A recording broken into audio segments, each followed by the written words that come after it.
कोल्हापुरातील Sikes extension परिसरातील दोन वेगवेगळ्या अपार्टमेंटमध्ये वृषाली पिसे आणि आशा भोसले या दोघे आपापल्या कुटुंबियांसमवेत राहतात.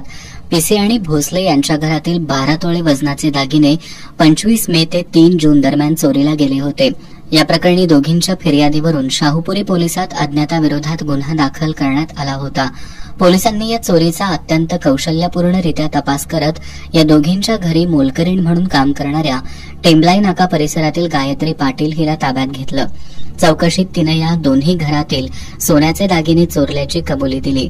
तसंच चोरीचे दागिने घराशेजारी राहणारा तिचा प्रियकर सुनील जाधव याच्याकडे दिल्याचं तिनं सांगितलं. शाहूपुरी पोलिसांनी गायत्री पाटील आणि तिचा प्रियकर सुनील जाधव या दोघांना अटक केली असून दोघांकडून 10 लाख रुपये किमतीचे 12.5 तोळे वजनाचे सोन्याचे दागिने जप्त केलेत. पोलीस निरीक्षक संतोष डोके यांच्या मार्गदर्शनाखाली पोलीस उपनिरीक्षक आकाश जाधव, अंमलदार मिलिंद बांगर, बाबा ढाकणे, सुशील गायकवाड, सनीराज पाटील, अमोल पाटील, राहुल पाटील, मंजर लाटकर, जयश्री गुरव, सावताई चव्हाण यांनी मिळून ही कारवाई केली आहे.